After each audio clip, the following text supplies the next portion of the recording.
Welcome to Season 2 of the Pints and Perspectives podcast hosted by WellHouse Church. This show understands that there is quite a bit of diversity amongst the body of Christ. So we operate according to the motto that certain things are fixed, like the essentials of faith, and the best beer is served on tap, while everything else is just a matter of perspective. What's cracking, beer lovers? What up, friends? We got something different tonight. It do be different indeed. Call it whatever you want to call it. We were talking about this idea before we started recording. Realized we didn't have beer. Also realized we didn't want to go to the store to get beer. Well, the store is real far. The store is real far. It's not really that far, but I mean, it's like quite an ordeal. And we record these after long work days. Yeah. Clayton had a 10 and a half hour I had a 10 already, and a half hour day. And then we've already been at this for at least an hour. Yeah. So we didn't want to go to the store. Yep. So I feel like this is my favorite thing I've ever heard you say. Come on, let's go. I am. If you've been around here long enough, you know I like beer. I like cocktails. I like spirits. I like all things adult beverages. Beverages. And I feel as if I have lots of knowledge about these things. One of my favorite things whenever I walk into a bar, if I want to feel a feeling of comfort, a shot of bourbon and a Pilsner beer. One of my favorite things. Yeah, we redneck. Yeah, one of my favorite things in the world. So today, that's what we're doing. We're going to take a shot of bourbon. And sometimes I'll take the shot. Sometimes I'll sip on it. I might do that here tonight. We'll see. You're probably going to want to do that. Clayton gave me a 114 proof whiskey that's called Old Granddad. No. Okay, Old Granddad's real good bourbon. And you also got to understand, I'm not really a huge bourbon person. He's not. Because I think it all tastes like straight brown sugar and some of it less ethanol flavor than others. Yeah. Cullen's not a big bourbon guy. I like bourbon for when I like bourbon, if that makes sense. I have a purpose for bourbon, and I like it for that. Yeah. So I've got what the Whiskey Tribe has voted. All of the magnificent bastards have voted that Wild Turkey 101 is the quintessential bourbon. For all of the reasons. And that's what I've got. And, yeah, I agree. Quintessential bourbon. Totally okay with it. And Cullen has Old Granddad 114. Old Granddad is, I don't know, you ask me, one of the best bourbons for your buck, if not Wild Turkey 101. And if you get the Old Granddad bonded, you're doing even better. The 114, it's like a step up because, higher proof means more concentrated flavor. I love that whiskey. And that's why I gave it to Cullen, because he's never had it before. It's also, up there with one of my favorite bourbons. And so, yeah. We're going to see. We're going to see. And we drinking Miller Lite because we drinking Miller Lite. That's what was in the fridge. From a barbecue we had on Sunday celebrating our daddy's birthday. Daddy turned 50, and so I cooked 5 racks of ribs. There was a 30-pack of Miller Lite. Yeah. And a grand old time. Oh, we rednecks. We redneck. We redneck. So, cheers. Cheers, buddy.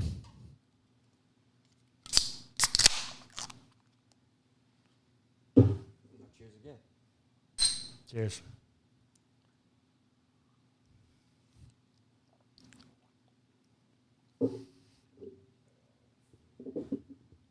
Yeah, elite.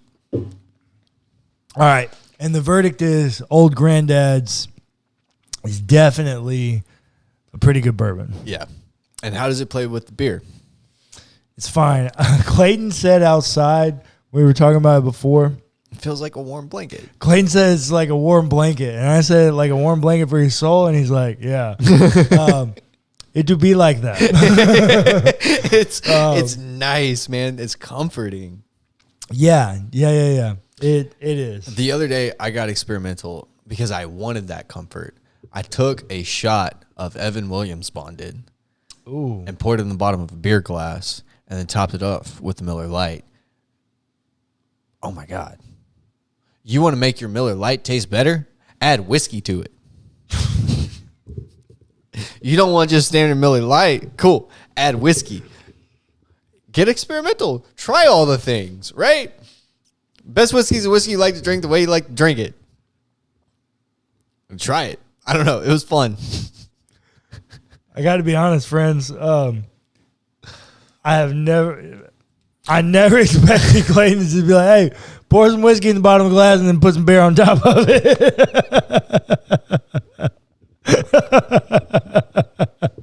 So, all right. And we're back. We're having fun tonight. We are having fun tonight. We both work long days. We both work real long days. Yeah, anyways, I think this is a great thing. It's comforting. It's like a warm blanket. I got the idea from like the rum and beer thing because like that's a thing. Yeah. I kind of Well, got the the idea Irish from car that. bomb is a thing too. And Irish car bomb is also a thing. Yeah. And so I was just like whiskey, Pilsner, I don't know, could be fun. So started playing around with it and found out it's pretty good. So here we are. It's a pretty good bourbon. Still has that ethanol flavor, which I don't like. Because it's high proof. No, it's because it's corn based. It's ethanol. So, anyways, okay. Let's talk about some theology. Let's do that. We spent a lot of weeks talking about ecclesiology because I think it's really important. But it's also probably quite revealing of me and who I am and why I do the things I do. Because why Deconstructed the Church? And the reason that you're listening to this podcast, if you didn't know, is because I wanted a deconstructed church model. I hated that the church had become this institution of power and it forced people to give up their own rights and privileges and conform to the existence and the image of the church. I just thought that was a terrible way for the church to continue to exist, because what the church ends up doing is the church ends up being the institution. The church ends up being the experience of the temple, which is embodied by the Pharisees and the Gospels. That's what our churches have become. They're the exact same thing.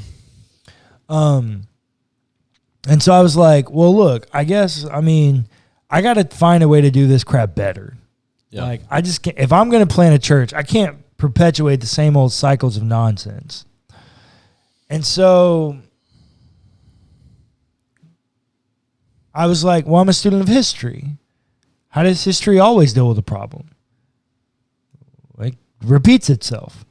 It does the same thing over and over again. And so I was like, okay, well, let's go back to look at how this all started. And when you look at how it all started in house churches. And so we decentralized it. We took the whole institution out of it, and we went back to house churches. Yeah. And I did that for a lot of reasons, as I already said, but I also did it because for some pragmatic ones. If you do house church, you don't really have a facility cost, which is a big deal because the average church in America will spend 75% of its income on staffing and the building. Yeah. 75% of its donations went to overhead. Yeah. And then most churches give at least another 5% to some kind of music or something. The average evangelical church in America, the average white evangelical church in America, sorry, I should correct. Yeah. The average white evangelical church in America gives less than 10% of its money to actual mission. That's a terrible statistic. Yeah. And so I was just like, okay, how do I cut costs? Because we got to actually be able to make a difference. Like, our message as Christians is a message of justice. Yeah. We got to actually be freaking doing something to make some people's lives different. Yeah. And unfortunately, in this modern world, you need money to do that. True. And so I was like, how do I come up with money? Cut the facility. Man, cut the facility. I also saw this statistic one time, and somebody had run a study, and it was like 80% of churches would have to close their doors or sell their property if the government decided to make them pay property taxes. Mm. Because they live in these $1 million lavish facilities. Yeah. And if they had to pay property taxes at the rate that everybody else does, they wouldn't be able to afford it. Their entire existence would have to change. Yeah. And so I didn't like that. The other thing that I didn't like is they build these buildings and then they don't use them. They're like not great stewards with them. Yeah. They always say they are, right? We'll build this family life center so that, all the little orphan children can come play. And then when the little orphan children show up and break a window, we kick the orphan children out because they messed up our nice stuff, our nice new stuff. And so we have a family life center that we only use for VBS and the occasional kids event and our nice dinners that we want to use them for. Yeah. It's a terrible story of how we use the resources that God has given us. Yes, it is. And so then whenever I was always pastoring in churches that had facilities, I was always trying to find ways to use it. And you end up really struggling to find ways to use it because you end up asking a lot of time from people. Time in which people don't really have to give you. Yeah. The world has progressively gotten busier, and yet the church has only gotten more programmatic and more requiring of people. And we've gotten to where people have to conform their life to us. The average church in America, the majority of churches in America do not have a true service on any day other than Sunday. Clayton, do you know why that is? Do you know why every church in America has their primary service somewhere in between the 10 and 11 o'clock hour on Sunday morning? I don't remember all of the history behind it, but it had something to do with like farming in the 1800s. Well, it has to do with farming Or long like, before the long 1800s. before that, but yes. It had to do with like the farming thing. Whenever we were an agrarian society, church was done in between 10 and 11 on Sunday mornings because you could do church in about an hour, hour and a half. It gave farmers enough opportunity to do their morning chores before they had to go to church, and they could be home for lunch before they had to do their afternoon chores. Mm. That is why it existed. It exists at that time strictly because the culture told us that it needed to exist at that time. And yet, now we've made it into this big thing, and it's like, well, we just can't change it. Which is stupid, because Clayton Ware, on any given Sunday, 30% of the American workforce is required to be at work. Mm-hmm. That means that 30% of people cannot attend the thing that you spend most of your time in existence for. Yeah. That's terrible. If you do house church, you can do it any day of the week. That's right. You can do it at any time of the day. You can do it for different people groups at different times. You can accommodate a lot of different people in a lot of different settings with a house church. And so then it was like, okay, well, infrastructurally, how do you do it? I was like, okay, well, what did they include? What did they include in their original gatherings? What did they think was the most important expression right after Pentecost? Prayer, teaching, breaking of bread. They devoted them. This is Acts chapter 2, the last part. Actually, we'll just read it. Just read it, yeah. Acts 2:42.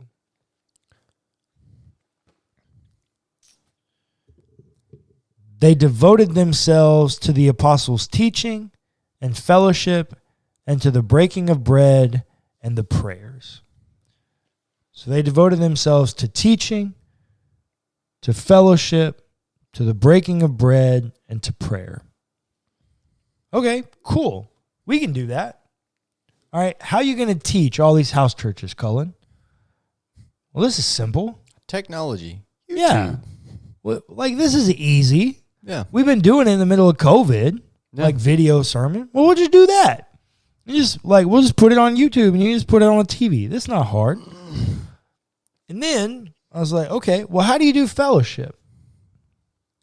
Well, that's easy. Everybody knows how to talk. And it's easier if you got to break bread because then you can just feed them. Yeah. And then there was prayer, which prayer has taken us the longest to figure out. And it's still not perfect, if I had to say. And it still looks different for different wells. It does. It always looks a little different. But those were the 4 things that we wanted to include in every one of our gatherings. Yeah. So the kind of model that we came up with was we wanted to be able to be done in a 2-hour window. So the first hour, all you do is fellowship and eat. Like literally, all you do is shoot the bull, hang out, catch up with what's going on in your life, and eat food that you didn't have to pay for. Yep. Unless you're one of our donors, and thank you so much. Yes. And then at the 1 hour mark, and we're not super rigid with it because that's the beauty of all of this is like, don't forsake the community for the discipline. Don't forsake community for the discipline. Like community first. Community, in my understanding of community and fellowship, is experiencing the love of God through the people of God. That's right. And so I will never forsake community for the discipline. We are never going to fight something that we are, quote, supposed to do because it is in our liturgy. We're not going to fight to do this thing if it feels inconvenient and inconvenience the community. Correct. And most commonly, and this is the problem, most commonly the way that plays out is it's somewhere around the 1 hour mark, 1 hour to 1 hour and 10 minute mark. We'll put the YouTube video on. Mm-hmm. And it's usually me preaching somewhere in between 8 minutes and 12 minutes. And I just sit on my couch. Literally, we do all of this in my house. So this is my personal bookshelf. These are my actual living room stuff. We just move stuff away. Literally, this is where my dining room normally is. Literally across the room, if I turn the camera around, is my living room. And that's where my stories are all filmed. It's me sitting on my couch preaching, quote unquote, but I don't call it preaching because, religious trauma. And so I call it storytelling. And I just tell these stories in about 8 to 12 minutes. And the other thing that I noticed, because I took a class, I designed an independent study at Baylor, and I called it Parallels Between Postmodern and Patristic Preaching. And basically what that means is, parallels is obviously the two things working in side by side. Postmodernism is it's an epistemology. It's a way in which you think of knowledge and understand the makeup of truth. And that's the current era, philosophical era that we're living in, according to philosophical history and philosophical movements. And so that's the way in which most people are understanding truth today. And patristic is the category of church history that is most closely connected to Jesus and the house church movement. And so what I wanted to do, and I designed this class because I was thinking about planting WellHouse Church. And so I connected them together because I wanted to know how the guys that were actually doing this in house churches were preaching and how that developed out of those house churches. And I wanted to know what the people of today, the ear that I wanted someone to give me, how they wanted to make up truth.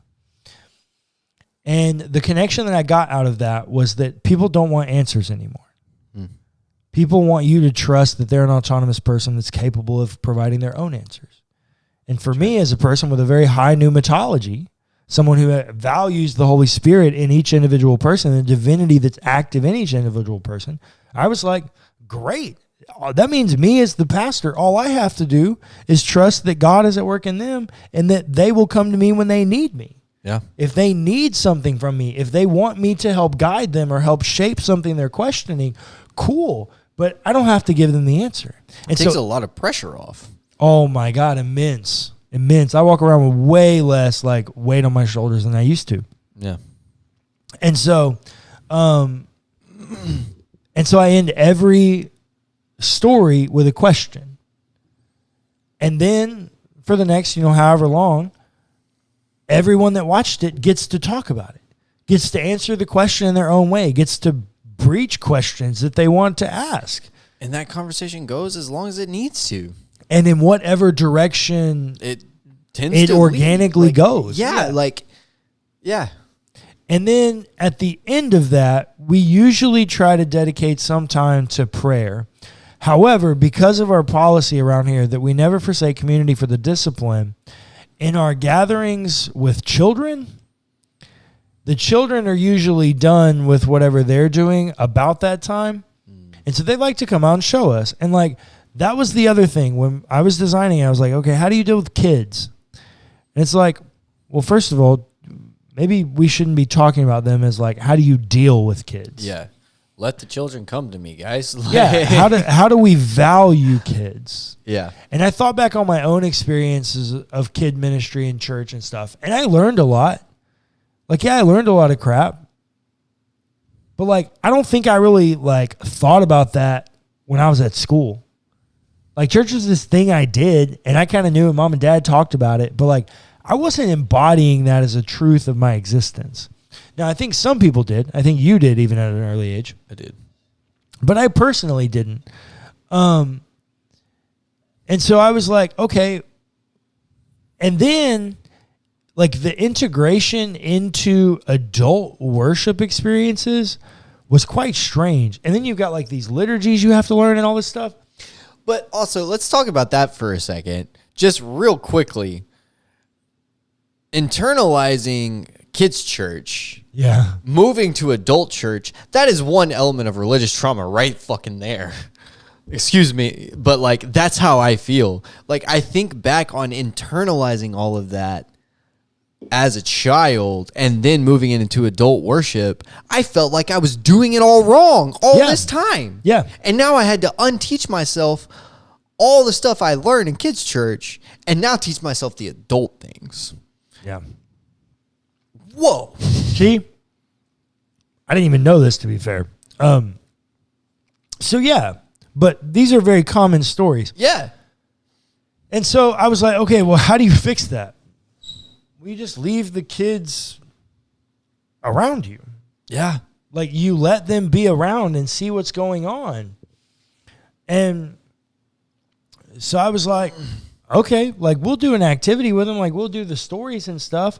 But if I'm only asking these adults for 8 to 12 minutes of their attention before they can just have an open conversation, I'm certainly not going to ask my child, my child care volunteers, my ministry volunteers, to try to keep the entertainment of a child for more than about 25 if they're really struggling. Yeah. And so if it's just time to be done, it's time to be done, and that's okay because the experience of divinity and the children being involved in these conversations and us affirming the things that they're saying is also divine and a spiritual, formative act. Yeah. And so that was kind of how I came up with this, but then I was also but wait, there needs to be some element of discipleship. You do have to be at least offering opportunities for people to grow. Yeah. If they want to participate in that, because we are in the ministry of healing. That is correct. Right? That is the ministry we are called to, the ministry of reconciliation, as Paul says. The message of life and liberation, as the biblical story tells us. And so, if we're going to do that, then we need to be offering resources of some capacity. And so I was like, okay, well, how do people like to consume information these days? Because if I'm asking you, this is one of my problems with church pragmatically, is we're asking people who have never been more busy to give up times of themselves in order to receive information. Yeah. Nah, that's terrible. If you're giving me time, I want to be spending that on transformation, which I think is happening in and amongst the people of God. The tangible experience and expression of the people of God. So I was like, okay, let's do this. And so I decided, based on research, I was like, hey, podcasts are on the rise. Like, people are enjoying passive content learning, which makes sense for a very busy people group. Mm-hmm. And I was like, okay, cool. Well, I can do that. Thus born 4 different podcasts. And was born 4 different podcasts. There was supposed to only be 3. To be fair, there was only supposed to be 3. True. That is true. Our podcast, Let's Talk. And the reason I came up with this is it was like, I was like, okay, what are the 3 main categories that someone may want to experience like spiritual formation in? Mm-hmm. I was like, well, faith and culture, for sure. Mm-hmm. Like, how does someone live a life to be a Christian? Yeah. And then I was like, oh, well, for sure, just like basic spiritual formation, like spiritual practices. Like, how do I be actually in relationship with my divine creator and my divinity? Yeah. And then it was like, oh, well, for sure, theology, because everybody's got like... Everyone's an expert on theology, don't you know? Yeah, everybody's an armchair expert on theology. And so those were the 3 categories. And then in one of our core team, one of our like prep meetings... my dad was like, well, if you're only going to be preaching like 8 to 12 minutes, like there's so much other content you do for sermon prep. Mm. Like you should just add a content where it's like you just go through the biblical text that you preached on for those that still want that like biblical, like that old school that, like, Southern Baptist exegesis. Like, let's really talk about the text and let's go verse by verse. And yeah. And I was like, yeah, I love that. I love that because you do have to do a lot of text prep. And what I tell people all the time is the shorter the sermon, the more prep you have to do. Yeah. Because if you just need 3,000 words for the sake of 3,000 words because you got to fill 35 minutes. You can kind of ramble on for a bit. Yeah, you're going to ramble. You're going to do the 3-point thing. You're going to tell a couple stories. It's the trimming. It's the what's the important parts. It's finding what matters. Yeah. And trimming it down. And then how to communicate that in an artistic way. And in an artistic way, yeah. It takes a lot of thought. So I was like, yeah, I would love to just be able to ramble on about the biblical text, like literally verse by verse, like we would do expositionally with exegesis. Yeah, I'd love to do that on a podcast. And so I did. So that's how the 4 podcasts were born, was out of that. And then I was like, okay, well, for what purpose did I give them this information? Why did I choose to give them this information? It's like, well, so they can grow as a human. For whichever of the podcasts they chose to listen to, it's because they think they need that. And I'm giving them, like, we're offering them this resource because of, healing. And for transformation, I want them to grow. And I was like, but you've already said that happens in people. Like, that doesn't happen by yourself. That can happen by yourself, but that most commonly happens in people. And so we designed these covenant groups, 3 to 5 people, similar to you, that y'all can design however you want to. If you're a bunch of business people, and the best way to do that is to communicate through email and have coffee together once a month, cool. If you're a bunch of plant workers and you work the same shift, and the best way to do that is every day at lunch, cool. However you can accommodate it to your schedule. If you're, a group of moms that don't work outside the home and you want to do that every other week as you meet at the park and let your kids play, money. I don't care how you do it. The whole system here was that the church should be empowering people on a mission. We shouldn't be asking people to conform to something for us in order to empower them to go out into the world. We should be doing our best to accommodate people where they are in the world. And so WellHouse has a very strange ecclesiology. WellHouse has a very let me rephrase. WellHouse has a very unique ecclesiology, an extremely unique ecclesiology. Yeah. And it's because I've been trained. I had an undergraduate degree in theology. I had my master's degree in theology, and I was working on a second one. I just had a lot of opinions about how to solve a problem. And so we created something very unique. And here's the thing that's been hardest, and here's the thing that I want our listeners to understand, is our unique ecclesiology does not speak to my low view of ecclesiology. In fact, it speaks to my high view of ecclesiology, because it speaks to the fact that I think the church should be a people on mission. Church isn't a building. The church isn't an institution. The church is the people of God on mission for the pursuit of love, life, liberation, and justice in the name of Jesus. That is ecclesiology. Thanks for listening to the Pints and Perspectives podcast hosted by WellHouse Church. Be sure to give us a rating and a review if you enjoyed the episode. It's free and it helps us immensely. Also, feel free to check out our other podcasts.